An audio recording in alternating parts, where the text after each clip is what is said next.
کیا کہہ رہی ہیں امی؟ مجھے آپ سے اس قسم کی بات کی ہرگز بھی امید نہیں تھی۔ وہ جو آفس جانے کے لیے نکل رہا تھا، اس کی والدہ نے اسے ناشتے کی میز پر ایک دھماکے دار خبر سنائی تھی۔ اس کے ہاتھ سے چائے کا کپ چھوٹ گیا۔ آپ میری مرضی کے بغیر میرا رشتہ کیسے طے کر سکتی ہیں؟ یہ ناانصافی ہے، وہ چلایا۔ اس کی والدہ نے اسے غور سے دیکھا۔ میں زبان دے چکی ہوں اور اب میں اپنی زبان سے پیچھے نہیں ہٹوں گی۔ تمہیں شادی کرنی پڑے گی، میں رشتہ طے کر چکی ہوں۔ وہ اطمینان سے بولی۔ یہ سن کر وہ میز پر ہاتھ مار کر کھڑا ہو گیا۔ ٹھیک ہے، تو پھر میری طرف سے بھی فیصلہ سن لیجیے۔ اگر آپ نے مجھ سے زبردستی کرنے کی کوشش کی اور اپنی اس یتیم بھانجی کو میرے سر پر تھوپنے کی کوشش کی تو میں یہ گھر چھوڑ کر چلا جاؤں گا، اس نے دھمکی دی۔ یہ سن کر اس کی والدہ مسکرائی اور وہ پیر پٹکتے ہوئے آفس آیا، جہاں اپنے بزنس پارٹنر رومانسا کو مصروف دیکھ کر اس نے فوراً سے میٹنگ کینسل کر دی۔ کیا ہوا جہانگیر؟ اتنا کیوں غصے میں ہو؟ کوئی بات ہے کیا؟ وہ فوراً سے اس کے کمرے میں آئی، اس کے ہاتھ پر ہاتھ رکھ کر پوچھنے لگی۔ جہانگیر نے اداسی سے اسے دیکھا۔ امی چاہتی ہیں میں شادی کر لوں؟ یہ سن کر رومیسا مسکرائی۔ تو کر لو نا، اس میں کون سی بڑی بات ہے؟ اس نے ایک ادا سے اپنے بالوں میں ہاتھ پھیر کر اترا کے بولی۔ لڑکی بھی تمہارے سامنے ہی تو موجود ہے۔ یہ سن کر وہ مسکرا بھی نہ سکا۔ امی چاہتی ہیں کہ میں ان کی یتیم بھانجی سے شادی کروں، وہ جل کر بولا۔ یہ سن کر رومیسا اپنی جگہ سے کھڑی ہو گئی۔ کیا کہہ رہے ہو؟ ہوش میں تو ہو؟ رومیسا چلائی۔ خواب میں بھی نہیں چاہتی تھی جہانگیر کسی اور سے شادی کرے۔ جہانگیر نے اپنا سر جھکا لیا تھا۔ ہوش میں ہی ہوں اور بالکل سچ کہہ رہا ہوں۔ یہ سن کر رومیسا نے پھٹی پھٹی نگاہوں سے اسے دیکھا۔ اس کی آنکھوں میں آنسو جھلملانے لگے۔ تم کوئی دودھ پیتے بچے تو نہیں ہو جو ان کے فیصلے پر سر جھکا دو؟ ہماری اپنی پرسنالٹی، اپنی لائف، اپنے فیصلے تم خود لے سکتے ہو۔ اب وہ زمانے گئے جب ماں باپ بچوں کے رشتے طے کرتے تھے اور بچے سر جھکا کے وہاں شادی کر لیا کرتے تھے۔ لو میرج کا دور ہے، رومیسا نے گہرا سانس بھر کے کہا، اور وہیں چیئر کھینچ کر بیٹھ گئی۔ اسے گولڈن چانس اپنے ہاتھ سے نکلتا ہوا دکھائی دے رہا تھا اور وہ یہ کسی طور پر نہیں چاہتی تھی۔ میں نے منع کیا لیکن… جہانگیر اتنا کہہ کر خاموش ہو گیا۔ لیکن کیا؟ وہ چلائی۔ آرام سے بات کرو، سب سن لیں گے۔ جہانگیر نے آس پاس دیکھا تو گویا شیشے کے پار سے بھی لوگ ان کے ٹینس چہرے آسانی سے دیکھ کر اس بات کی ٹوہ میں تھے کہ آخر ان کے درمیان چل کیا رہا ہے۔ تم اتنی بڑی بات کہہ رہے ہو اور مجھ سے کہہ رہے ہو کہ آرام سے بیٹھوں؟ جہانگیر نے اپنا سر تھام لیا۔ امی نے میرے سامنے ایک شرط رکھی ہے۔ تم جانتی ہو یہ سارا بزنس بابا کی بجائے امی کے نام پر ہے، اور انہوں نے کہا ہے اگر میں ان کی یتیم بھانجی سے شادی نہیں کروں گا تو یہ بزنس مجھ سے چھین لیں گی، اور اتنا گھاٹے کا سودا میں نہیں کرنے والا۔ اس نے اپنی مجبوری بتائی۔ رومیسا نے ایک نظر اسے دیکھا۔ تو پھر اس کا مطلب ہے تم شادی کر لو گے؟ جہانگیر نے ہاں میں سر ہلایا۔ وہ گھر سے تو یہ کہہ کر نکلا تھا کہ وہ انابیہ سے شادی نہیں کرے گا، لیکن پھر آفس آتے ہی اسے ایک نوٹس ملا جس میں واضح طور پر اس کی والدہ نے لکھا تھا اگر وہ ان کی مرضی کے خلاف شادی کرے گا تو وہ بزنس ان کے نام نہیں کریں گے اور ہر چیز کا حق اسے چھین لیں گے۔ اور جہانگیر حسن اتنا پاگل تو نہیں تھا کہ وہ گھاٹے کا سودا کرتا، اس لیے اس نے رومیسا کے سامنے ساری صورتحال رکھ دی تھی۔ رومیسا نے بہتی آنکھوں کے ساتھ اسے دیکھا اور ایک جھٹکے سے کھڑی ہو کر کمرے سے باہر نکل گئی۔ رومیسا میری بات تو سنو۔ وہ اس کے پیچھے آیا اور پھر ایک دم سے رک سا گیا تھا۔ وہ اس وقت بات سننے کے موڈ میں ہی نہیں تھی، اور پھر اگلے 3 دن تک وہ آفس نہیں آئی تھی۔ گھر آ کے بھی اس نے رومیسا کو کئی کالز کی، لیکن رومیسا نے اس کی کوئی کال نہیں اٹھائی۔ تم شادی کر لو۔ تیسرے دن اسے رات کو رومیسا کا میسج ملا اور وہ حیران رہ گیا تھا۔ اس نے رومیسا کو کال ملائی۔ میں تم سے وعدہ کرتا ہوں میں یہ شادی صرف کاغذی حد تک رکھوں گا، انابیہ کے میرے نزدیک کوئی اہمیت نہیں ہوگی، اس نے شدت سے کہا۔ جواب میں اسے رومیسا کی سسکیاں سنائی دی تھی۔ میں تم سے محبت کرتی اور کرتی رہوں گی چاہے کچھ بھی ہو جائے۔ یہ کہہ کر اس نے فون بند کر دیا۔ جہانگیر حسن کے دل پر ایک بوجھ سا دھرا رہ گیا تھا۔ جمعے کو اس کا نکاح طے تھا اور جمعرات کی رات اس نے چھت پر بیٹھ کر سگریٹ پر سگریٹ پھونک کر رومیسا کی یاد میں ماتم منایا تھا۔ تم ابھی تک تیار نہیں ہوئے؟ جمعے کی نماز کے بعد وہ گھر آیا تو اپنے بستر پر ڈھہ جانے والے انداز میں لیٹ گیا۔ بس رونے کی دیر تھی۔ اس چیز کے علاوہ تو اس نے ہر قسم کا ماتم منا کر دیکھ لیا تھا۔ اس ایک ہفتے میں اس نے اپنی والدہ سے بات تک نہ کی، لیکن وہ بھی اپنے فیصلے پر قائم رہی، اور بالآخر وہ دن آ ہی گیا جب اس کی شادی انابیہ سے ہونے والی تھی۔ نکاح کا صرف قبول ہے کہنا ہے نا، تو پھر تیار ہونے کی کیا ضرورت ہے؟ جہانگیر نے انتہائی تلخی سے کہا۔ اس کے چہرے پر بیزاریت سی تھی جو اس کی ماں کو بالکل پسند نہیں آئی۔ یہ سن کر اس کی والدہ نصرت بیگم نے غصے سے اسے دیکھا۔ تماشا مت لگاؤ، اور جو کہہ رہی ہوں وہ کرو، یہ کہہ کر وہ کمرے سے نکل گئی، اور وہ وہیں تل ملاتا رہ گیا تھا۔ مہمانوں کا شور سنائی دینے لگا تو وہ تیار ہو کر نیچے آیا۔ انابیہ دلہن بنی اس کے پہلو میں بٹھا دی گئی۔ مہرون رنگ کے لباس میں وہ بے حد خوبصورت لگ رہی تھی، اور اس کا دل زور زور سے دھڑک رہا تھا۔ پہلی بار اس نے اپنے دل کی دھڑکن کسی اور کے نام پر دھڑکتی ہوئی محسوس کی۔ اس نے نگاہیں اٹھا کر اپنے برابر میں بیٹھے اپنے مجازی خدا کو دیکھا، جس کے چہرے پر مسکراہٹ تک موجود نہ تھی۔ وہ لچ کر رہ گئی۔ اس نے بچپن بہت مشکل سے گزارا تھا۔ باپ کی شفقت سے وہ محروم تھی۔ اس کے والد صاحب جب وہ 10 برس کی تھی تب انتقال کر گئے، اور آج 20 برس بعد وہ اپنی زندگی میں پہلی بار کوئی خوشی محسوس کرنے لگی تھی۔ پر جہانگیر حسن کا یہ رویہ دیکھ کر اس کے دل کو بے اختیار کچھ ہوا تھا، لیکن سر جھٹک کر اس نے اپنا فیصلہ اللہ پر چھوڑ دیا، کیونکہ اسے اپنی خالہ نصرت بیگم سے تو یہی پتہ چلا تھا کہ ان کا بیٹا اسے بہت پسند کرتا ہے اور چاہتا ہے کہ شادی ہو جائے۔ یہ سن کر اس کے ذہن میں سوال تو پیدا ہوا تھا کہ اگر جہانگیر حسن اسے پسند کرتا ہے تو اس نے باقاعدہ طور پر اپنی پسندیدگی کا اظہار اس سے کیوں نہیں کیا؟ انابیہ بیٹا، مولوی صاحب کو جواب دو۔ وہ اپنی سوچوں میں اتنی مگن ہو گئی کہ اسے مولوی صاحب کے ایجاب و قبول کی آواز بھی نہ آئی۔ قبول ہے، اس نے دھیرے سے 3 بار کہا تو جہانگیر حسن پہلو بدل کر رہ گیا۔ اب جہانگیر کی باری تھی۔ جہانگیر حسن ولد حسن عمیر، کیا آپ کو عنایہ ملک ولد اسد ملک سے یہ رشتہ قبول ہے؟ جہانگیر نے ایک نظر اپنی امی کو دیکھا اور افسوس سے نفی میں سر ہلایا تھا۔ اس کی والدہ نے نگاہیں پھیر لی، تبھی اس کے ہونٹ دھیرے سے ہلے، اور اس نے قبول ہے کہہ کر انابیہ کو اپنی زندگی میں شامل کر لیا تھا۔ نکاح ہوتے ہی وہ کسی سے ملے بغیر وہاں سے کھڑا ہو کر اپنے کمرے میں آ گیا۔ کمرے کو خوبصورتی سے سجایا گیا تھا، لیکن اب یہ کمرہ اسے کسی جنت کے بجائے جہنم سے کم نہیں لگ رہا تھا، جہاں اس کے ارمانوں کا خون ہو گیا تھا اور اس کے خواب قتل ہو چکے تھے۔ وہ وہیں کرسی پر بیٹھ کر گہرے گہرے سانس لینے لگا۔ یہ کیا بدتمیزی ہے، نکاح ہوتی تم دلہن کی طرح کمرے میں بند ہو گئے؟ نصرت بیگم کمرے میں آ کے غصے سے بولی۔ اپنی والدہ کی بات سن کر وہ اٹھا اور تیزی سے دروازے سے باہر نکل گیا۔ نصرت بیگم کندھے اچکا کر رہ گئی تھی۔ میں اچھی طرح جانتی ہوں تمہارے لیے کیا بہتر ہے، اس لیے میں نے بہترین فیصلہ کیا ہے۔ انہوں نے خود سے خود کلامی کی اور تھوڑی دیر میں ہی انابیہ کو جہانگیر حسن کے کمرے میں لے آئی تھی۔ وہ خوبصورت پھولوں سے سجایا گیا تھا۔ اب پھولوں کی بھینی بھینی خوشبو چاروں جانب پھیلی ہوئی تھی۔ خوابناک ماحول نے انابیہ کے دل کی تار کو چھیڑ دیا تھا۔ دروازہ بند ہوتے ہی وہ کھڑی ہو کر آئینے میں خود کو دیکھنے لگی۔ دلہن کا روپ اس پر ٹوٹ کر ابھرا تھا۔ وہ مسکرائے بغیر نہ رہ سکی۔ آج میں آپ کا دل جیت کر رہوں گی جہانگیر صاحب، اس نے خود سے کہا، اور بیڈ کے بیچوں بیچ بیٹھ کر اپنے مجازی خدا کا انتظار کرنے لگی۔ گھڑی اس وقت رات کے 12 بجا رہی تھی۔ تقریب ہوتے ہوتے بھی اتنی دیر ہو گئی تھی۔ حالانکہ یہ سادہ سی تقریب تھی، جہانگیر نے کسی قسم کے بھی فنکشن سے منع کر دیا تھا اور سادگی سے نگاہ پر ترجیح دی۔ گھڑی میں اب آہستہ آہستہ سرکتے ہوئے 1 سے 2 بج گئے۔ تبھی کمرے کا دروازہ کھلا اور جہانگیر حسن اندر داخل ہوا۔ انابیہ نے فوراً سے اپنا گھونگھٹ نیچے کیا اور ایک گہرا سانس بھر کر اپنی آنکھیں بند کیے اس کے اپنے پاس آنے کا انتظار کرنے لگی۔ کھڑی ہو جاؤ، یہاں سے اٹھو۔ انتہائی کھردری آواز میں یہ بات سن کر انابیہ کے پیروں تلے سے زمین کھسک گئی تھی۔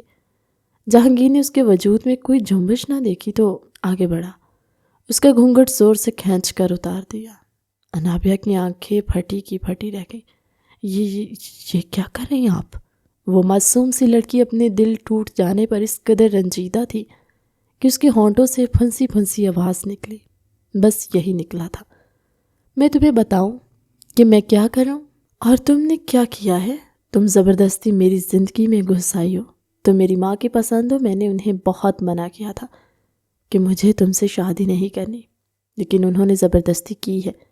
اب دیکھنا میں تمہیں اتنا درد دوں گا، اتنی تکلیف دوں گا کہ تم خود مجھ سے چھٹکارا حاصل کر کے اس گھر سے دور چلی جاؤ گی، اور پھر میں اپنی پسند کی لڑکی سے شادی کروں گا۔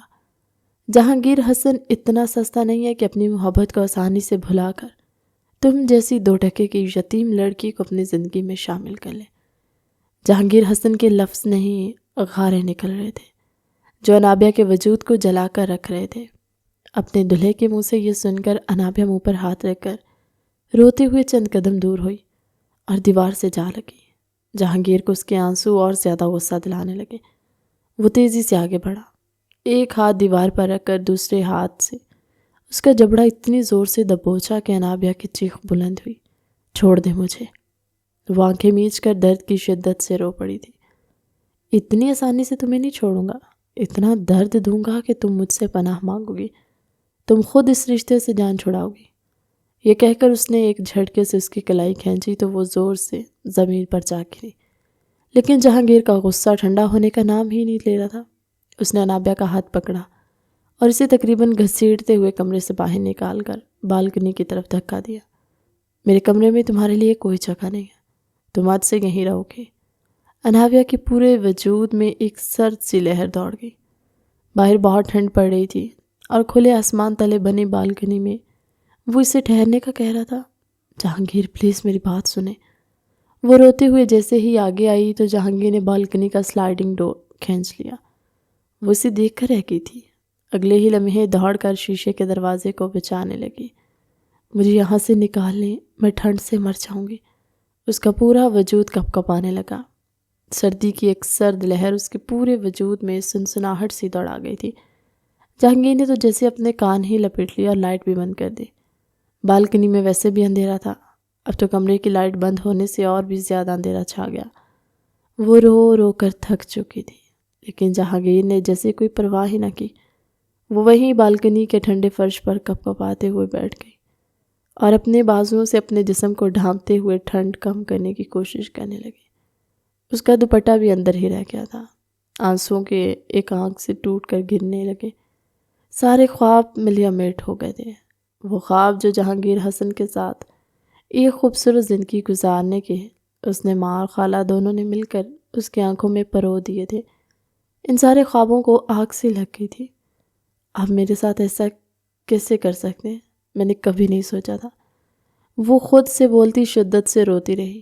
رو رو کر اس کی آنکھیں سوج گئی تھی اور وہ تھک سی گئی۔ تو نیند میں جانے سے پہلے آخری الفاظ اس کی زبان پر یہی تھے، جہانگیر آپ ایسے نکلیں گے میں نے سوچا نہیں تھا۔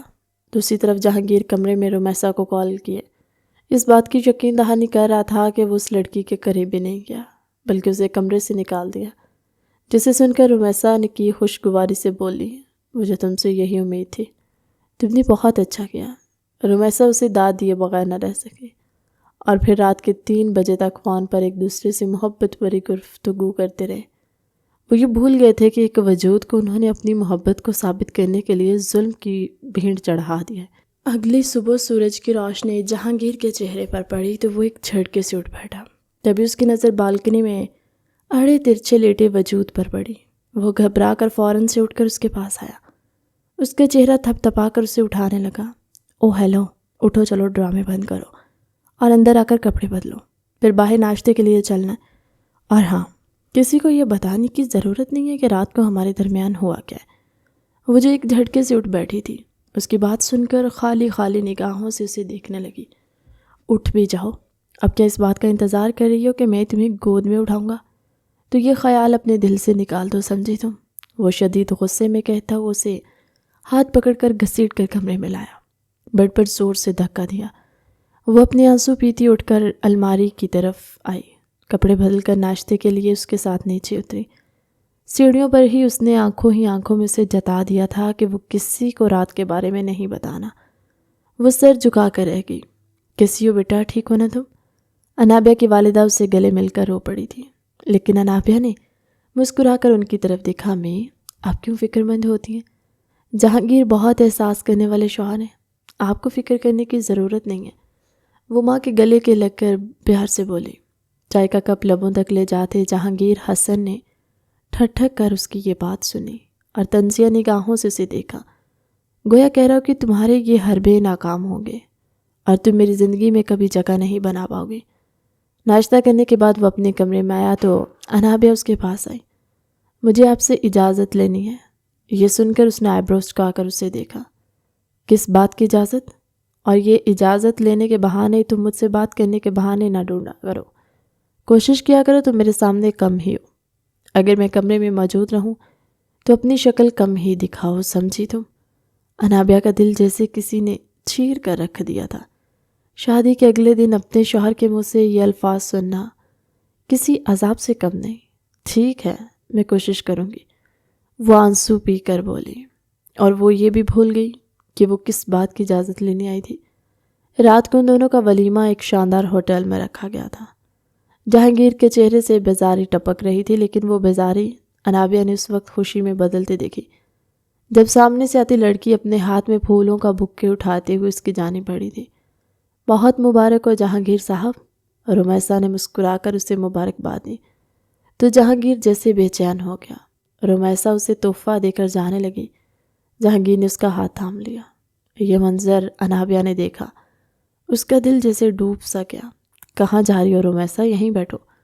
وہ تھوڑا سا آگے کھسکا تو رمیسا اس کے برابر میں بیٹھ گئی، اور پھر وہ دونوں ایک دوسرے سے انابیہ کے سامنے محبت بھری باتیں کرتے ہوئے یہ بھول گئے تھے کہ ولیمہ انابیہ اور جہانگیر کا تھا۔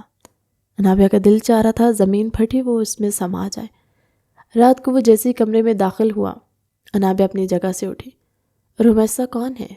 اس نے دکھ سے پوچھا۔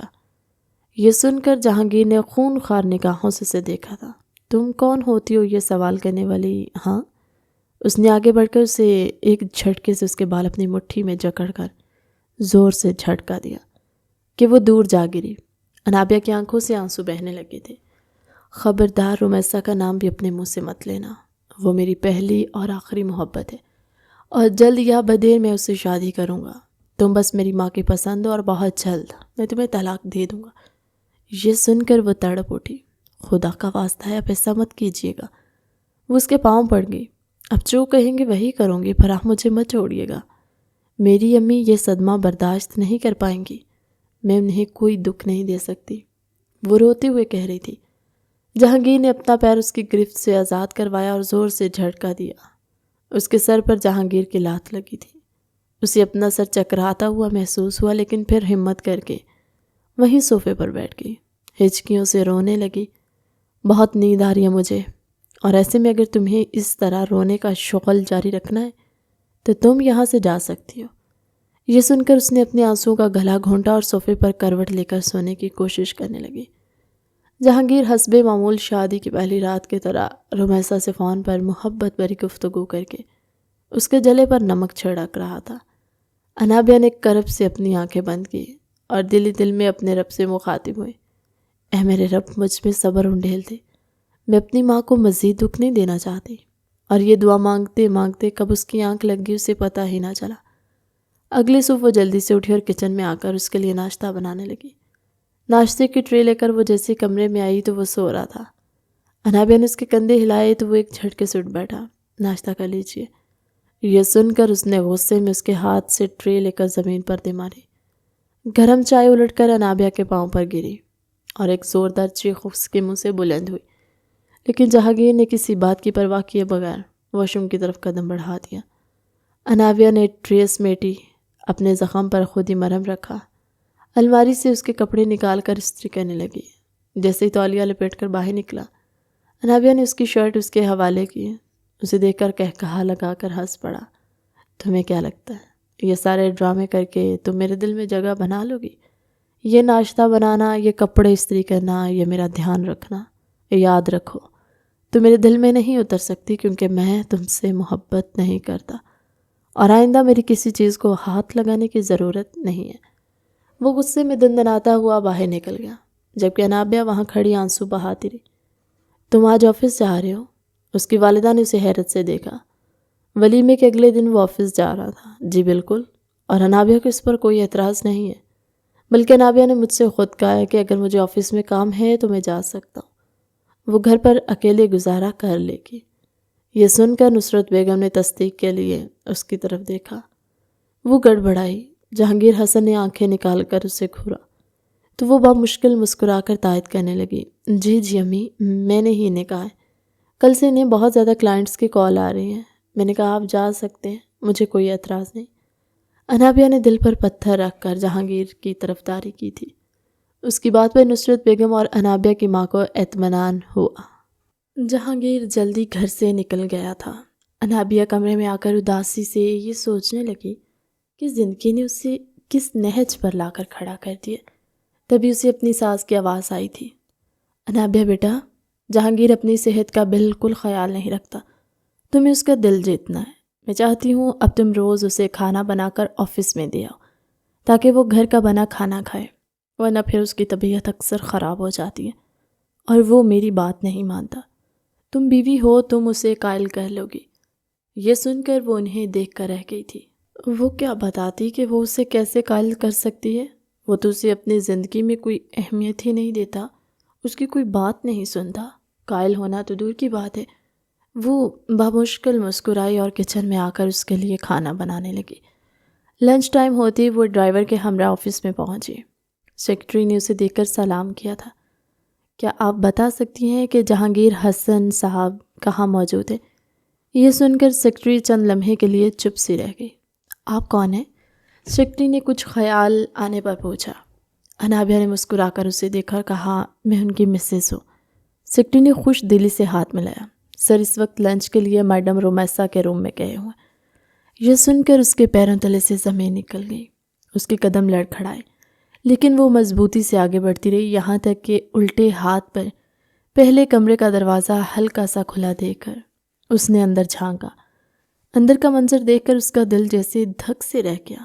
اس کی آنکھیں حیرت سے پھیل گئیں۔ رومیسا جہانگیر حسن کی گود میں بیٹھ کر اس کے ماتھے کو چوم کر اسے اپنے سینے سے لگائے۔ نہ جانے محبت کی کون سی لوری سنا رہی تھی کہ جہانگیر آنکھیں بند کیے اس کے وجود کی گرمائش کو محسوس کیے، اس کے وجود میں گم دکھائی دیا۔ انابیہ کا دل لرز اٹھا، اس کی آنکھوں سے آنسو رواں جاری ہوئے۔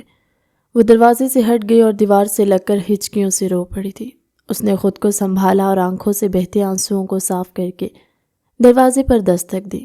رومیسا ایک جھٹکے سے کھڑی ہو گئی۔ کون ہے؟ جہانگیر بدمزہ ہوا۔ تبھی دروازہ کھول کر انابیہ اندر داخل ہوئی۔ وہ تو دونوں اپنی جگہ دم بخود رہ گئے۔ تم یہاں کیا کر رہی ہو؟ اب یہ کون سا نیا تماشا ہے؟ وہ چلا اٹھا۔ انابیہ نے رومیسا کی طرف دیکھا۔ میں آپ کی امی کے کہنے پر آپ کو لنچ دینے آئی تھی۔ یہ سن کر جہانگیر ہنس پڑا۔ اب یہ کیا ٹیپیکل بیویوں کی طرح تم میرا یہاں بھی پیچھا کرنے آ گئی ہو؟ تمہیں کیا لگتا ہے تمہارے ڈر سے میں یہ سب کچھ چھوڑ دوں گا؟ نہیں، ہرگز نہیں۔ یہ کہہ کر اس نے رومیسا کی کمر میں ہاتھ ڈال کر اسے خود سے قریب کیا اور اس کے اندر گم ہونے لگا۔ انابیہ کے سامنے اس نے اس بات کا بھی خیال نہ رکھا کہ وہ نازک دل لڑکی اندر ہی اندر مر جائے گی۔ انابیہ دوڑتے ہوئے کمرے سے باہر نکل گئی اور اپنے دھڑکتے ہوئے دل کو سینے پر ہاتھ رکھ کر دھڑکن معمول پر لانے کے بعد کس طرح گھر پہنچی اسے خبر ہی نہ ہوئی۔ کمرے میں آتے اس کے ضبط کا بندھن ٹوٹ گیا تھا اور وہ زاروں کی طرح رو پڑی، میں اپنا صبر آزماؤں گی، آپ اپنا ظلم آزمائیے گا اور پھر دیکھیں گے جیت کس کی ہوتی ہے۔ اس نے اپنے آنسو صاف کر کے خود کو گھر کے کاموں میں مصروف رکھنے کی کوشش کی، لیکن آخر کب تک؟ وہ منظر اس کے ذہن میں محو ہو ہی نہیں پا رہا تھا۔ کس طرح اس کا شوہر اسے اس کا حق دیے بغیر ایک دوسری عورت کی باہوں میں خوش تھا۔ یہ منظر اس کے دل میں جیسے چپ کر رہ گیا۔ رات کے 10 بجے تک وہ اس کا انتظار کرتی رہ گئی۔ اس نے اس کے لیے کھانا بھی نہیں کھایا تھا۔ وہ گھر آیا تو پوری طرح بھیگا ہوا تھا۔ بارش دوپہر سے برس رہی تھی اور شام تک برس کر موسم کو کافی حد تک خطرناک کر چکی تھی۔ جہانگیر حسن الرجی کا پیشنٹ تھا۔ یہ بات اسے اپنی ساس سے معلوم ہوئی تھی۔ بیٹا جہانگیر اس موسم میں کافی بیمار پڑ جاتا ہے، تمہیں اس کا دھیان رکھنا ہوگا۔ نصرت بیگم کی بات سن کر وہ فوراً اس کے لیے قہوہ بنا کر لائی۔ ایسا لگ رہا تھا جیسے ممنوع شے کو ہاتھ لگایا۔ وہ نیم بے ہوش سا تھا۔ انابیہ نے اس کے جوتے اتارے اور اسے سہارا دے کر بیڈ پر لٹایا، پھر اسے کمفرٹر اڑایا۔ اے سی بند کیا اور اٹھ کر وہاں سے جانے لگی تو جہانگیر نے اس کا ہاتھ پکڑ لیا۔ وہ نیم غنودگی کی کیفیت میں تھا۔ مجھ سے دور مت جاؤ رمیسا۔ یہ سن کر انابیہ کا دل جیسے کسی نے مٹھی میں لے کر مسل دیا۔ وہ وہیں بیٹھ گئی اور اس کا ہاتھ تھامے اس کے ماتھے کو چھوا تو اچھل کر رہ گئی۔ اسے بخار ہو چکا تھا۔ جلدی سے ٹھنڈے پانی کی پٹیاں لے کر وہ اس کے سرہانے بیٹھ کر پٹیاں کرنے لگی۔ تبھی جہانگیر نے کروٹ لی اور اس کی گود میں سر رکھ کر سو چکا تھا۔ انابیہ کا دل زور سے دھڑکا۔ شادی کے 1 ہفتے بعد وہ اس کے اس طرح قریب آیا تھا۔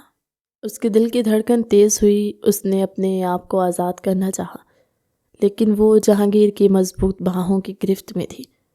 جہانگیر نے اسے کمر سے کھینچ کر خود کے بے حد قریب کر لیا۔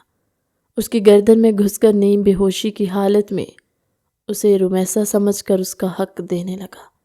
انابیہ تڑپ اٹھی تھی۔ اسے ڈر لگ رہا تھا کہ جہانگیر نے اس کی طرف خود سے پیش قدمی کی ہے اور اگر وہ دور ہٹے گی تو بھی گناہ کی مرتکب ٹھہرائی جائے گی۔ اسے کچھ سمجھ ہی نہ آیا تھا۔ اس نے اپنا آپ جہانگیر کے حوالے کر دیا۔ صبح جہانگیر کی آنکھ کھلی تو اس کے پورے بدن میں جیسے ایک سکون سا محسوس ہوا تھا۔ اس نے پلٹ کر دیکھا تو اگلے ہی لمحے اچھل پڑا۔ انابیہ اس کے بے حد نزدیک سوئی ہوئی تھی۔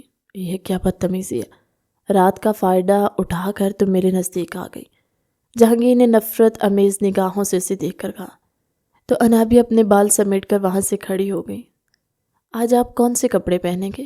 وہ عام سے لہجے میں پوچھنے لگی تو جہانگیر کو غصہ آ گیا۔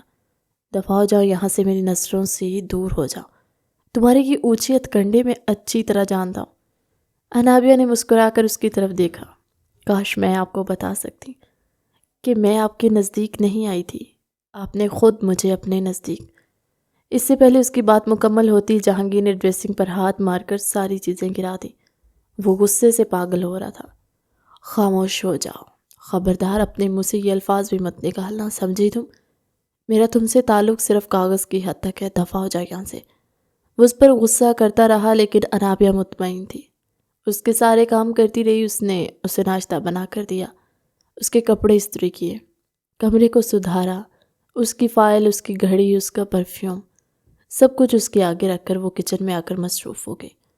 انابیہ نے اپنی قسمت سے سمجھوتا کر لیا تھا۔ وہ جان گئی تھی کہ اس کی قسمت میں شوہر کا سکھ نہیں لکھا، اس لیے وہ خاموشی سے اب اس کے ہر کام کو انجام دینے لگی۔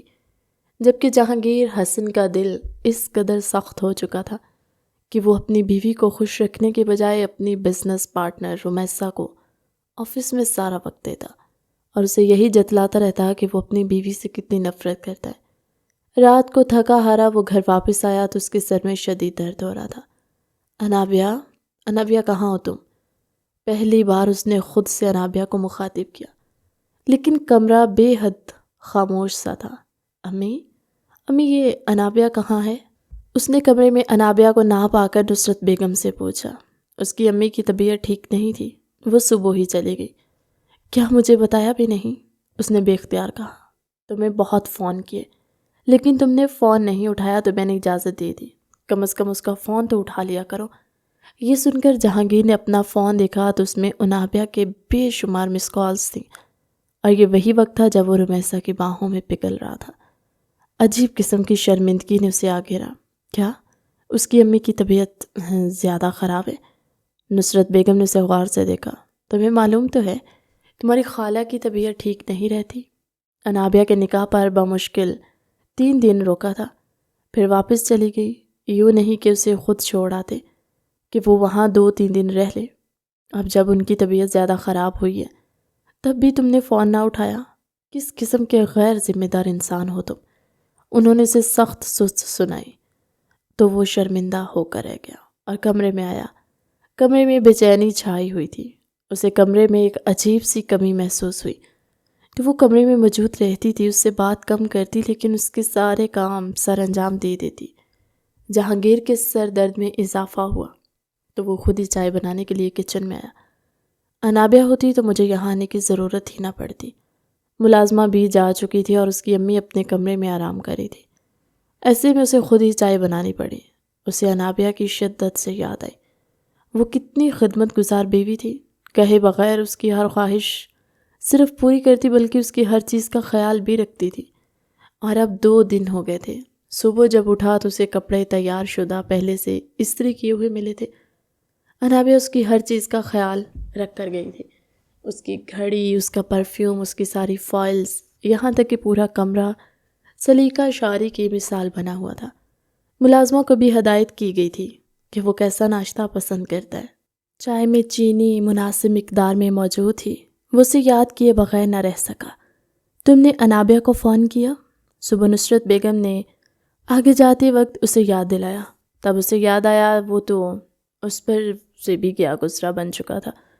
میں آفس جا کر کرتا ہوں، اس نے بے اختیار کہا، اور گاڑی میں بیٹھتے ہی انابیہ کو کال ملائی۔ دوسری طرف سے اسے انابیہ کی روحان سی آواز سنائی دی، سب ٹھیک ہے۔ وہ تو جہانگیر حسن کی کال دیکھ کر ہی خوش ہو گئی تھی۔ 3 دن بعد ہی بالآخر اس کے شوہر کو اس کا خیال آیا۔ جہانگیر حسن اسے کیا بتاتا کہ پورا کمرہ اس کے نام کی چیخ و پکار کر رہا ہے، اور وہ خود بھی اسے بے حد یاد کر رہا ہے۔ انابیہ اسے کیا بتاتی کہ جب وہ یہاں موجود تھی تب وہ اسے کسی بیکار شے کی طرح نظر انداز کرتا رہا، اور اب جب وہ اپنی امی کی خدمت کے لیے یہاں میکھی آئی ہے تب اس نے پہلی بار اسے کال ملائی ہے۔ اپنا خیال رکھیے گا، انابیہ نے نرم سے لہجے میں کہا تو جہانگیر حسن نے ایک دم سے موبائل کان سے ہٹا کر دیکھا تھا۔ کس مٹی سے بنی ہے یہ لڑکی؟ شادی کو 1 مہینہ ہونے والا ہے۔ میں نے اسے کبھی خود سے اس کا حق نہیں دیا، نہ اس کا خیال رکھا، نہ اس کی ضرورت پوچھی، یہاں تک کہ ڈھنگ سے بات بھی نہیں کی۔ اور یہ ہے کہ اپنی ماں کے بیمار ہونے کے باوجود بھی مجھے اپنا خیال رکھنے کا کہہ رہی ہے۔ وہ الجھ کر رہ گیا۔ تبھی رمیسا کی کال آئی، اور رمیسا نے جو کچھ کہا اس کے قدموں تلے سے زمین نکل گئی تھی۔ کیا؟ یہ کیا کہہ رہی ہو تم؟ وہ تیزی سے گاڑی دوڑاتا ہوا آفس جانے کے بجائے رمیسا کے گھر آیا تو وہ دوڑتی ہوئی اس کے گلے سے لگ گئی۔ ہم ابھی اس وقت کورٹ میرج کر لیتے ہیں۔ ماں بابا میرا رشتہ کسی اور کی طرف کرنا چاہتے اور میں ایسا نہیں چاہتی۔ میں تو تمہیں چاہتی ہوں نا، پلیز تم مجھ سے نکاح کر لو، میں تمہاری دوسری بیوی بننے کے لیے تیار ہوں۔ رمیسا نے اپنا آخری حربہ آزما لیا تھا، اور یہی حربہ جہانگیر حسن پر کام کر گیا۔ جہانگیر اسے لے کر کورٹ میں آیا اور اسے کورٹ میرج کر لی۔ انابیہ گھر آ چکی تھی۔ رات کو انابیہ کمرے میں ٹہلتے ہوئے اس کا شدت سے انتظار کرنے لگی۔ پہلی بار اسے جہانگیر حسن کے لہجے میں اپنے لیے نرمی محسوس ہوئی تھی، اور اس کا دل اتنی سی بات پر خوش ہو کر رہ گیا تھا۔ ٹہلتے ہوئے اس نے کمرے کے دروازے کا لاک کھولنے کی آواز سنی اور اپنا دوپٹہ پھیلا کر اپنے چہرے پر ہنسی برقرار رکھی، لیکن اگلے ہی پل سامنے کا منظر دیکھ کر وہ وہیں زمین پر گر گئی۔ اٹھو، اپنا سامان باندھو اور نکلو یہاں سے، یہ کمرہ میرا ہے۔ رمیسا دلہن بنی اس کے سامنے کھڑی اپنا حق جتا رہی تھی۔ اس نے جہانگیر حسن کا ہاتھ تھام رکھا تھا۔ یہ کیا کہہ رہی ہے رمیسا؟ وہ دوڑ کر جہانگیر کا گریبان پکڑ کر پوچھنے لگی تو جہانگیر نے نفرت امیز انداز سے اسے جھٹک دیا۔ رمیسا بالکل ٹھیک کہہ رہی ہے، اب تمہاری اس کمرے میں کوئی جگہ نہیں ہے، کیونکہ یہ جگہ میں نے رمیسا کو دے دی، بلکہ شروع سے یہ جگہ رمیسا کی ہی تھی۔ میں نے تم سے مجبوری میں شادی کیا، لیکن اب اپنا سامان باندھو اور نکل جاؤ یہاں سے۔ وہ خالی نگاہوں سے اپنے مجازی خدا کی طرف دیکھنے لگی جس نے اسے دکھ پہنچانے کی انتہا کر دی تھی۔ وہ تو اس سے نرمی سے بات کرنے پر یہ سمجھ بیٹھی تھی کہ شاید اس کا دل پگھل گیا، لیکن اس کا دل تو ایک چٹان کی طرح پتھر تھا جو پگھلنے کی بجائے اور زیادہ سخت ہو کر اس کی ذات کی دھجیاں اڑا رہا تھا۔ اس نے اپنے کپڑے بیگ میں ڈالے اور برستی ہوئی آنکھوں کے ساتھ گیسٹ روم میں آ گئی۔ نصرت بیگم تک یہ خبر پہنچ چکی تھی۔ وہ فوراً سے جہانگیر سے حساب لینے کے لیے پہنچ گئی۔ یہ تم نے کیا کر دیا ہے؟ کیا یہ تربیت کی ہے میں نے تمہاری؟ جہانگیر ہنس پڑا۔ رمیسا اب تک سو رہی تھی۔ تربیت کی بات نہ کریں، آپ مجھے اسلام نے پورا حق دیا ہے کہ میں دوسری شادی کر سکتا ہوں، اور اس کے لیے مجھے کسی کی اجازت کی قطعاً کوئی ضرورت نہیں ہے۔ اس نے اپنی ماں کو دیکھ کر کہا تو انہوں نے افسوس سے نفی میں سر ہلایا۔ جس رب نے دوسری شادی کا حکم دیا ہے اسی رب نے انصاف کا بھی حکم دیا ہے، لیکن مرد کو شادی کرنی انصاف بھول جاتا ہے۔ خیر، اس بات کا فیصلہ میں انابیہ پر چھوڑتی ہوں، وہ جو کہے گی وہی ہوگا۔ جہانگیر نے حیرت سے انہیں دیکھا۔ انابیہ کون ہوتی ہے میری زندگی کے بارے میں فیصلہ کرنے والی؟ لیکن نصرت بیگم نے اس کی بات کا کوئی جواب نہ دیا اور انابیہ کے کمرے کی طرف آئی۔ انابیہ بیٹا، میں تم سے معذرت خواہ ہوں، میری وجہ سے تمہاری زندگی برباد ہو گئی ہے۔ مجھے لگا کہ جہانگیر سدھر جائے گا، تم چاہو تو اس سے الگ ہو سکتی ہو۔ انابیہ نے تڑپ کر اپنی ساس کی طرف دیکھا۔ نہیں امی، میں اپنی ماں کو دکھ نہیں دینا چاہتی۔ وہ عمر کے اس حصے میں ہے کہ انہیں ذرا سی تکلیف جان سے گزار دے گی، اور میں ایسا نہیں چاہتی۔ اس دنیا میں وہ میرا واحد سہارا ہے۔ وہ رو پڑی تھی۔ نصرت بیگم کے دل کو جیسے کسی نے مٹھی میں لے کر مسل دیا۔ انہوں نے اسے گلے سے لگا کر حوصلہ دیا۔ میں سب کچھ اللہ پر چھوڑتی ہوں، وہ بہترین انصاف کرنے والا ہے، انابیہ نے مضبوط لہجے میں کہہ کر ان کے دل کو تسکین پہنچائی تھی۔ رمیسا اور جہانگیر تو شادی کے دوسرے دن ہنی مون کے لیے نکل پڑے تھے، اور پیچھے انابیہ جہانگیر کی یادوں کے ساتھ اکیلی اپنے کمرے میں زندگی گزاری تھی۔ شادی کے 2 ہفتے بعد وہ لوگ واپس آئے، اور تب رمیسا کی اصلیت جہانگیر کے سامنے کھلنا شروع ہو گئی۔ آفس جاتے ہوئے اس نے رمیسا کو کئی بار اٹھایا۔ کیا ہو گیا رمیسا؟ اب میری ذمہ داری تم کب اٹھاؤ گی؟ شادی کو 1 مہینے کے قریب ہونے والا ہے، کم از کم مجھے ناشتہ تو دے دو یار، وہ کہتا رہا، مگر رمیسا کروٹ بدل کے سو گئی۔ وہ ایک دم سے پاگل سا ہو گیا۔ انابیہ ہوتی تو اس کے کہے بغیر اس کے آگے ناشتے کی ٹرے رکھتے تھی، اس کے کپڑے تیار ہوتے۔ اب تو یہ ستم تھا کہ نہ اسے اپنی ٹائی مل رہی تھی اور نہ اسے اپنے موزے مل رہے تھے، یہاں تک کہ وہ بغیر ٹائی اور موزے کے آفس گیا۔ آفس میں بھی لنچ ٹائم میں رمیسا نے اس کا انتظار کیے بغیر ہی کھانا کھا لیا۔ وہ غصے سے کھول کر رہ گیا تھا۔ تمہیں میری کسی چیز کی فکر نہیں ہے یار، تم مجھ سے محبت تو کرتی ہو نا؟ اس نے رمیسا سے پوچھا، لہجے میں بے یقینی تھی۔ یہ سن کر رمیسا ہنس پڑی۔ کیا مطلب ہے؟ اب تم بھی یہ چاہتے ہو کہ ٹپیکل بیویوں کی طرح میں کھانے پر تمہارا انتظار کروں، صبح اٹھ کے تمہارے لیے سارے کپڑے تیار کروں، ناشتہ دوں؟ تم مجھے معاف رکھو، مجھ سے یہ سب کچھ نہیں ہوگا۔ اگر میرے ساتھ رہنا ہے تو یہ سب کچھ خود سیکھنا ہوگا، یا پھر ملازمہ رکھ دو، وہ سب کر لے گی۔ رمیسا کے صاف جواب پر جہانگیر حسن اسے دیکھ کر رہ گیا۔ اگر ملازمہ سے ہی سارے کام کروانے ہیں تو میں نکاح بھی ملازمہ سے ہی کر لیتا نا۔ وہ جھل بھن کر رہ گیا تھا۔ یہ ساری باتیں انابیہ نے اپنے کانوں سے سنی تھی۔ اسے خوشی نہیں ہوئی تھی بلکہ افسوس ہوا تھا کہ اس کا شوہر چھوٹی چھوٹی چیزوں کے لیے رمیسا کا محتاج ہو گیا۔ وہ دودھ کا گرم گلاس لے کر رات کو کمرے کے دروازے پر دستک دینے لگی تو جہانگیر حسن نے دروازہ کھولا۔ رمیسا کمرے میں کہیں بھی موجود نہیں تھی۔ اس نے گلاس ٹیبل پر رکھا تو جہانگیر کا سر شرم سے جھک گیا۔ میں شرمندہ ہوں، تمہیں تمہارا حق تو نہیں دیتا، تم سے پلٹ کر پوچھا بھی نہیں کہ تم کیسی ہو، پھر بھی تم میرے لیے یہ سب؟ جہانگیر کے لہجے نے اس پر کوئی اثر نہ کیا۔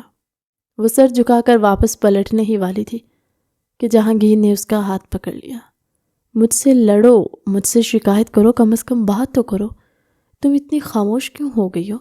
انابیہ نے نم آنکھوں سے اس کی طرف دیکھا۔ کیا آپ کو ابھی بھی اس بات کا علم نہیں ہے کہ میں خاموش کیوں ہو گئی ہوں؟ رمیسا نے ہنوہان سے لہجے میں کہہ کر اپنا ہاتھ چھڑا کر کمرے میں سے جانے لگی۔ تبھی رمیسا اندر داخل ہوئی۔ تمہاری ہمت کیسے ہوئی میرے کمرے میں آنے کی؟ جہانگیر نے غصے سے رمیسا کی طرف دیکھا۔ جس طرح تم میری بیوی ہو وہ بھی میری بیوی ہے، اور پہلی بیوی ہے وہ، یاد رکھنا، جہانگیر نے سرد لہجے میں کہتے رمیسا کو یاد دلایا۔ رمیسا کی لاپرواہی اور اس کا خیال نہ رکھنے کی عادت نے انابیہ کی اہمیت اس پر واضح کر دی تھی۔ ہر مشرقی مرد کی طرح وہ بھی چاہتا تھا اس کی بیوی اس کا خیال رکھے، لیکن رمیسا میں یہ عادت نہ تھی۔ رمیسا کو اپنی سماعت پر یقین ہی نہ آیا۔ تم اسی بیوی کی بات کر رہے ہو نا جس پر تم نے ظلم ڈھائے اور پھر مجھ سے شادی کر لی، اور آج تم اسی کی سائڈ لے رہے ہو۔ رمیسا بھی چپ رہنے والی نہیں تھی۔ انابیہ نے رمیسا کے سامنے ہاتھ جوڑ دیے۔ مجھے فساد نہیں کرنا، میں اپنے کمرے میں ہی جا رہی ہوں۔ یہ کہہ کر وہ منہ پر ہاتھ رکھ کر روتے ہوئے اپنے کمرے میں واپس آ گئی، لیکن پیچھے رمیسا اور جہانگیر کا جھگڑا کافی حد تک بڑھ گیا تھا۔ وہ دیر تک ان کے لڑنے کی آوازیں آتی رہی۔ اگلی صبح رمیسا گھر چھوڑ کر اپنے گھر واپس جا چکی تھی، اور اس نے جہانگیر کے سامنے یہ شرط رکھی تھی کہ وہ جب تک اپنا گھر اس کے نام نہیں کرے گا وہ واپس نہیں آئے گی۔ جہانگیر مجبور ہو کر رہ گیا۔ نصرت بیگم نے افسوس سے اس کی طرف دیکھا۔ اسی بات کے لیے میں تمہیں منع کرتی تھی، میری رمیسا کو اچھی طرح جانتی ہو، وہ لالچی عورت ہے، لیکن اب بھی تمہاری آنکھوں پر اگر اس کی محبت کی پٹی بندھی ہوئی ہے تو میں کیا کر سکتی ہوں۔ رات کے کھانے کی میز پر جہانگیر حسن نے اپنی ماں کی یہ بات سنی تھی۔ انابیہ نے جہانگیر حسن کی طرف دیکھا تھا اور آنکھوں میں آنسو لے کر نوالہ نیچے اتارا تھا، لیکن سچ تو یہ تھا کہ اس کی زندگی ایک جگہ ٹھہر سی گئی تھی۔ ابھی وہ لوگ یہ باتیں کر ہی رہے تھے کہ رمیسا واپس آ گئی اور جہانگیر سے ان سب کے سامنے گلے مل کر رو پڑی تھی۔ تمہارے بغیر میری زندگی بہت مشکل ہے، ایک دن ایسا ہوگا کہ جیسے جسم سے جان نکل رہی ہو۔ اس نے ڈرامے کے ریکارڈ توڑتے ہوئے جہانگیر حسن کو ایک بار پھر سے اپنے شیشے میں اتار لیا۔ اس دن جہانگیر حسن کی رات میں طبیعت خراب تھی، سر میں کافی درد تھا۔ جب سے رمیسا نے اسے دودھ کا گلاس دیا تھا اس کے سر میں عجیب سا احساس ہونے لگا، جی متلانے لگا۔ رات کو نہ جانے کون سے پہر اس کی آنکھ کھلی تو رمیسا وہاں موجود نہیں تھی۔ اس کا سر چکرانے لگا، وہ بمشکل کھڑا ہوا، رمیسا کی تلاش میں کمرے سے نکلا تو اسے چھت کی لائٹ کھلی ہوئی نظر آئی۔ انابیہ جو تہجد کی نماز ادا کر رہی تھی، اس نے بھی کمرے کے باہر سے سایہ گزرتا دیکھا تو فوراً سے دروازہ کھولا۔ جہانگیر حسن چھت کے پاس کھڑا رمیسا کو دیکھ رہا تھا، جو چھت کی سیڑھیوں پر بیٹھی اس کی موجودگی سے بے خبر نہ جانے کس سے فون پر بات کری تھی۔ ہاں میں نے تو اسے دودھ میں دوا ملا کر دے دی ہے، اب یہی کروں گی۔ آہستہ آہستہ اس کا ذہن اتنا سلو کر دوں گی کہ وہ میری ہر بات مانتا چلا جائے گا، اور پھر اس کی آدھی دولت اپنے نام کر کے میں اس سے طلاق لے لوں گی۔ بس تم دعا کرو کہ یہ سب کچھ جلدی ہو جائے تاکہ میں تمہارے پاس آ جاؤں۔ اسی مقصد کے لیے میں اس کی دوسری بیوی بھی بن گئی ہوں۔ وہ میرے اشاروں پہ ناچتا ہے۔ پہلی بیوی کو تو دیوار سے لگا دیا، بس اب جلدی سے اپنا کام ختم کر کے اس سے جان چھڑاؤں گی۔ نواب صاحب کے نخرے تو دیکھو، مجھے ماسی سمجھ کر اپنا ہر کام کروانا چاہتا ہے۔ میں اس کی پہلی بیوی کی طرح گوار ہوں کیا؟ میری تو جوتی بھی اس کے کام نہیں کرتی۔ رمیسا جہانگیر کی موجودگی سے انجان اپنی پلاننگ کر رہی تھی۔ جہانگیر حسن کے قدم وہیں جیسے زمین پر جم سے گئے۔ اس نے لڑکھڑاتے ہوئے دیوار کو تھاما، لیکن خود پر قابو نہ رکھ سکا اور وہیں چھت کی سیڑھیوں پر اپنے دونوں ہاتھوں سے سر کو تھامے بیٹھ گیا۔ انابیہ دوڑ کر اس کے پاس آئی۔ آپ ٹھیک ہے نا؟ جلدی سے پانی لا کے اس نے پانی کا گلاس اس کی طرف بڑھایا تو جہانگیر نے نم آنکھوں سے انابیہ کی طرف دیکھا۔ رمیسا کو بھی کسی انہونی کا احساس ہوا تو وہ فوراً سے سیڑھیاں اتر کر نیچے آئے۔ واہ یہ پریمی جوڑا مجھ سے آنکھ مچولی کرنے کے بعد یہاں چھت کی سیڑھیوں پر مل رہا ہے۔ جہانگیر حسن نے تیش سے اس کی طرف دیکھا، آنکھوں سے جیسے شعلے نکل رہے تھے۔ اپنے بے وقوف بنائے جانے کے احساس سے دماغ پھٹ رہا تھا۔ بکواس بند کرو اپنی، اور تم جو عشق لڑا رہی ہو میرے نکاح میں ہوتے ہوئے کسی اور سے، تمہیں شرم نہیں آئی؟ وہ چلایا تھا۔ میں نے کیا کیا ہے؟ میں تو اپنی دوست سے بات کر رہی تھی۔ چکر تو تم نے چلایا تھا میرے ساتھ اپنی بیوی کے ہوتے ہوئے، تب تمہیں خیال نہیں آیا تم کسی کے نکاح میں ہو؟ رمیسا ڈٹھائی سے بولی۔ جہانگیر ایک دم سے کھڑا ہو گیا، غصے میں اس کے منہ سے کف نکل رہا تھا۔ میں تمہیں اپنے پورے ہوش و حواس میں طلاق دیتا ہوں۔ میں تمہارا کھیل سمجھ گیا ہوں۔ مجھے افسوس ہے کہ میں نے اپنی انابیہ سے اتنی ناانصافی کی۔ اب میں اسے ساری عمر نظریں ملانے کے قابل نہیں رہوں گا۔ تمہاری وجہ سے میں نے اپنی اتنی اچھی بیوی کو چھوڑا، اسے تکلیف دی صرف تم جیسی گھٹیا لڑکی کے لیے۔ مجھ سے بہت بڑی غلطی ہوگی جو میں نے تمہیں اپنی زندگی میں شامل کیا، تم سے محبت کی، حالانکہ تم جیسی گھٹیا لڑکی محبت کے قابل ہی نہیں تھی۔ دفع ہو جاؤ میری زندگی سے، دوبارہ کبھی اپنی شکل مجھے مت دکھانا۔ جہانگیر حسن نے صدمے سے اپنے بال نوچتے ہوئے کہا۔ رمیسا کے پیروں تلے سے زمین نکل گئی تھی۔ اس کا جہانگیر حسن کی دولت ہتھیانے کا خواب دھرے کا دھرا رہ گیا تھا۔ تم انابیہ، میں تمہیں نہیں چھوڑوں گی۔ تم نے مجھے طلاق دلوائی ہے۔ وہ تیزی سے سیڑھیوں سے اتر کر اس کی طرف آئی اور اس کا گلا دبانے لگی۔ انابیہ تو اس کے سارے ہنگامے سے ڈر سی گئی تھی۔ اس کے ہاتھ پیر ٹھنڈے ہو گئے، یہاں تک کہ وہ بے ہوش ہو کر گر پڑے۔ جہانگیر حسن نے دھکے دے کر رمیسا کو گھر سے نکالا، فوراً سے لپک کر انابیہ کے پاس آیا، اسے اپنی باہوں میں بھر کر دیوانہ وار گاڑی دوڑاتے ہسپتال لے آیا، جہاں ڈاکٹر نے اسے فوری طبی امداد دی تھی۔ یہ کیا حال کر کے لائے ہیں؟ اتنی کمزور لڑکی اور اتنا سٹریس، آپ کو اندازہ نہیں ہے کہ یہ سٹریس اس کے اور اس کے بچے کے لیے بہت خطرناک ہو سکتا ہے۔ ڈاکٹر کی بات سن کر جہانگیر حسن اپنی جگہ تھم گیا۔ کیا کہا آپ نے بچہ؟ اسے اپنی سماعتوں پر یقین ہی نہ آیا۔ جی ہاں بالکل، آپ کی مسز ماں بننے والے ہیں۔ کیا آپ کو نہیں معلوم؟ ڈاکٹر نے حیرت سے پوچھا۔ جہانگیر وہی ہسپتال کے ٹھنڈے کوریڈور پر بیٹھا اور رو پڑا تھا۔ جس قدر ظلم اس نے اس یتیم لڑکی پر کیا تھا، اس لڑکی نے اتنا ہی اس کی زندگی کو سب سے بڑی خوشی دے دی۔ وہ وہی سجدے میں گر گیا اور شکر ادا کرنے لگا کہ خدا نے اسے رومیسا جیسی چال باز عورت سے بچا لیا، جو اسے پوائزن دے کر اس کی جائیداد پر قبضہ کرنے کے منصوبے بنائے ہوتے۔ انابیہ کو ہوش آیا تو وہ ایک دم سے بیٹھ کر رونے لگی۔ یہ آنسو کس چیز کے تھے وہ خود بھی نہیں جانتی۔ تبھی جہانگیر حسن نے اسے سینے سے لگا لیا تھا۔ تمہیں اب رونے کی ضرورت نہیں ہے، کیونکہ میں نے تمہیں ہمیشہ خوش رکھنے کی قسم کھا لی ہے۔ اب میں تمہیں کبھی رونے نہیں دوں گا۔ وہ نرمی سے اسے سینے سے لگائے جذباتی لہجے میں بولا، اور انابیہ کو یقین ہی نہ آیا کہ جہانگیر اس سے ایسی بات بھی کہہ سکتا ہے۔ وہ پھٹی پھٹی نگاہوں سے اسے دیکھنے لگی۔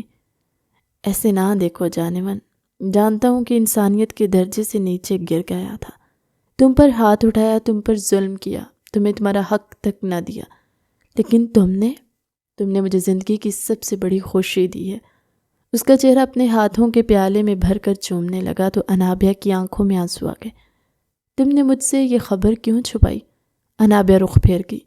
کیونکہ مجھے لگا تھا آپ مجھے جلد چھوڑ دیں گے۔ میں نے سوچ لیا تھا کہ میں اپنے بچے کو تنہا ہی پالوں گی۔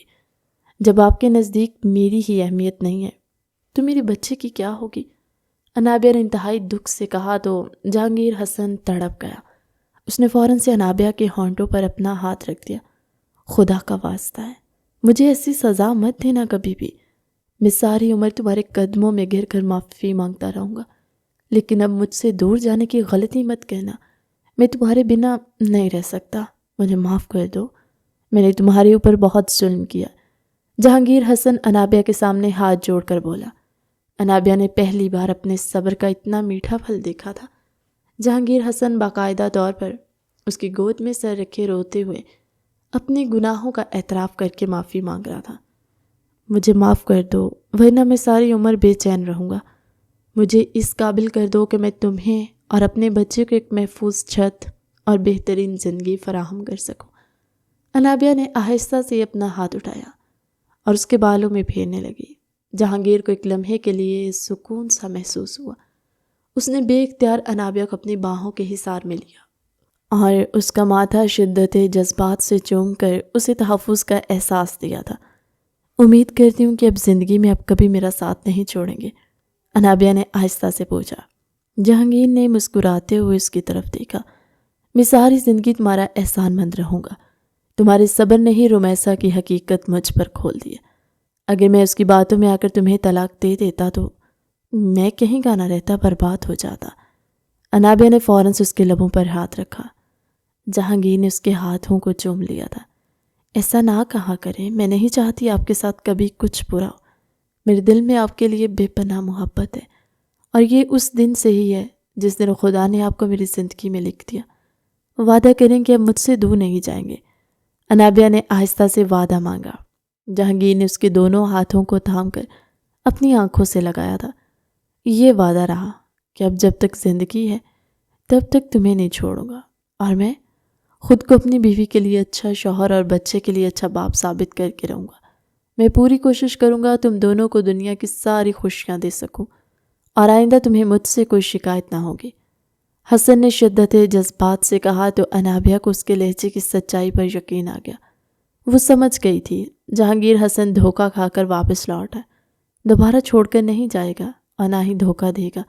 اس کی ساری عمر کے لیے وہ میں ایسا نام کی کہ ایک ہی غلطی کافی تھی، اور ویسے بھی جب وہ لوٹ آیا تھا تو پھر پرانی باتوں کا کیا بحث کرنا۔ جو بیت گیا وہ کبھی نہیں بدل سکتا، اور جو بدل سکتا تھا وہ حال اور ماضی تھا۔ انابیہ جہانگیر حسن کو معاف کر کے اپنے حال اور ماضی کو اچھا کرنا چاہتی تھی۔ اب وہ اکیلی نہیں تھی، اس کے ساتھ اس کا بچہ بھی تھا، اور جہانگیر حسن سے زیادہ خیال احساس اس کے بچے کا کون رکھ سکتا تھا۔ یہی سب سوچ کر اس نے جہانگیر حسن کو معاف کر دیا اور غلطی سدھائی کا موقع دیا تھا۔ انابیہ نے اپنی آنکھیں موند کر اس کے کندھے پر اپنا سر ٹکا دیا۔ زندگی اس قدر حسین اور خوبصورت بھی ہو سکتی ہے، اس نے کبھی نہیں سوچا تھا۔ جہانگیر حسن کے ساتھ نے بے پناہ مشکلات کے بعد اس کی زندگی کو جہنم سے جنت بنا دیا تھا، اور وہ اس پر جتنا بھی شکر ادا کرتی کم تھا۔ گھر آ کے وہ دونوں نصرت بیگم کے کمرے میں گئے۔ جہانگیر حسن نے سوئی ہوئی نصرت بیگم کو اٹھایا اور کہا، امی، میں رمیسا کو طلاق دے دی ہے، وہ صرف میری جائیداد کے لیے میرے ساتھ تھی۔ انہیں جہانگیر حسن کی بات سے بہت خوشی ہوئی تھی، اور انہوں نے کہا، میں پہلے ہی جانتی تھی وہ لڑکی لالچی ہے، اسے تمہارے ساتھ کی نہیں تمہاری دولت کی چاہ تھی، اسی لیے میں تمہیں بار بار منع کرتی رہی۔ میں نہیں چاہتی تھی تمہاری زندگی برباد ہو، تمہارے ساتھ کچھ برا ہو یا تمہیں کوئی تکلیف پہنچے، اسی لیے میں نے تمہاری شادی انابیہ جیسی مخلص اور محبت کرنے والی لڑکی سے کی، لیکن تم نے اس کی قدر نہیں کی، تم نے اسے بہت تکلیف دی ہے۔ وہ نم آنکھوں سے بولی۔ جہانگیر حسن نے شرمندگی سے سر جھکا دیا اور بولا، امی، مجھے بہت بڑی غلطی ہو گئی، میں نے آپ کی بات نہیں مانی اور آپ کے منع کرنے کے باوجود اپنی مرضی کی پھر نقصان اٹھایا، کسی اور کے ہاتھوں بے وقوف بنا۔ آج مجھے سمجھ آ گیا، آپ کے ماں باپ سے بڑھ کر آپ کے لیے کوئی اچھا نہیں سوچ سکتا۔ اگر وہ کسی چیز سے منع کرتے ہیں تو آپ کے بھلے کے لیے ہی کرتے ہیں، اور آپ کو اپنے ماں باپ کی بات مان لینی چاہیے۔ وہ انتہائی شرمندگی سے بول رہا تھا، لہجے میں ندامت ہی ندامت تھی۔ نصرت بیگم کو اچھا نہیں لگا تھا، بیٹا اتنا شرمندہ تھا۔ ویسے بھی جو ہو چکا تھا وہ بدلا نہیں جا سکتا تھا، لیکن اب اسے سمجھ میں آ گیا تھا، اپنی ساری غلطیاں بھی اور اپنا قصور بھی، اور وہ خوش تھی کہ عقل آ گئی ہے۔ جہانگیر حسن نے رمیسا کو اپنی زندگی سے باہر نکال دیا تھا۔ انہوں نے بیٹے کو گلے سے لگا کر کہا، میں نے تمہیں معاف کیا، ویسے تمہیں معافی مجھ سے نہیں انابیہ سے مانگنی چاہیے، تم نے اس کے ساتھ بہت زیادتی کی ہے۔ انہوں نے سامنے خاموش کھڑی انابیہ کو دیکھ کر کہا، امی، میں انابیہ سے بھی معافی مانگ چکا، اور یہ اتنی اچھی ہے کہ اس نے مجھے فوراً معاف کر دیا۔ اس کا دل بہت بڑا ہے، مجھ سے بہت غلطی ہوئی جو میں اس کی قدر نہ کر سکا۔ جہانگیر حسن بیڈ کے قریب کھڑی انابیہ کو دیکھ کر محبت سے بولا، پھر اچانک کچھ خیال آنے پر کھڑا ہوا اور اس کا ہاتھ پکڑ کے بولا، تم کھڑی کیوں ہو؟ بیٹھ جاؤ، تھک جاؤ گے، میں تمہارے لیے جوس لاتا ہوں۔ نصرت بیگم حیرانی سے بیٹے کو دیکھ رہی تھی، پھر وہ چونک کے پلٹا اور بولا، امی، میں آپ کو ایک خوشخبری دینا تو بھول ہی گیا، آپ دادی بننے والی ہیں۔ اس کی بات پر نصرت بیگم ناسمجھی سے اسے دیکھنے لگی، جبکہ انابیہ نے شرما کے سر جھکا لیا۔ کیا کہہ رہے ہو جہانگیر؟ دوبارہ کہنا۔ انہیں لگا شاید سننے میں غلطی ہوئی ہے۔ آپ دادی بننے والی ہیں، اس گھر میں نیا مہمان آنے والا ہے، ہمارے گھر میں رونق ہونے والی ہے۔ جہانگیر حسن شوخی سے انابیہ کے گرد بازو پھیلا کر بولا۔ انابیہ نے شرم سے گردن جھکا لی۔ نصرت بیگم بھی اتنی بڑی خبر سن کے فوراً بیڈ سے اٹھ کے کھڑی ہوئی۔ انابیہ کو اپنے ساتھ لگا کے بولی، بیٹا، تم نے بہت بڑی خوشی کی خبر سنائی ہے، میں بہت خوش ہوں۔ جہانگیر میرا اکلوتا بیٹا ہے، لیکن میں چاہتی ہوں اس کے کافی سارے بچے ہوں تاکہ گھر میں خوب رونق لگے اور میں دل کھول کر اپنے پوتا پوتیوں کے ساتھ کھیلوں۔ انابیہ انہیں حیرت سے دیکھتے ہوئے بولی، ڈھیر سارے بچے؟ جہانگیر حسن اس کی حیرت پر پھیلی ہوئی آنکھوں کو دیکھ کر بولا، امی، اس سے نہیں زیادہ بچے ہوں گے، یہ تو خود اتنی کمزور سی ہے، ڈاکٹر نے کہا اس کا بہت سا خیال رکھیں، یہ کافی ویک ہے، آپ زیادہ بچوں کی تو امید چھوڑ ہی دیں، بس ایک دو سے گزارا کر لیں۔ وہ انابیہ کو آنکھ مار کر بولا۔ انابیہ تو اس کی بات پر شرم سے پانی پانی ہوئی تھی۔ نصرت بیگم بولی، تم فکر مت کرو، اسی کو کھلا پلا کے پہلوان بنا دوں گی، اور سارے پوتا پوتی کی ماں تو یہی بنے گی۔ اب جاؤ، کھڑے کیا ہو، اس کے لیے جوس لے کر آؤ، تم بھی کچھ خیال رکھا کرو، اس کا کوئی خدمت کیا کرو، پہلے کمزور اس میں جان ہوگی تو پوتا پوتی کے لائن لگے گی نا۔ وہ انابیہ کے گرد بازو پھیلا کے شرارت سے جہانگیر کو ڈانٹ کے بولی۔ انابیہ تو سر جھکا کے شرما سی گئی تھی، جبکہ جہانگیر حسن اسے پیار سے دیکھتے ہوئے اس کے لیے جوس لینے چلا گیا۔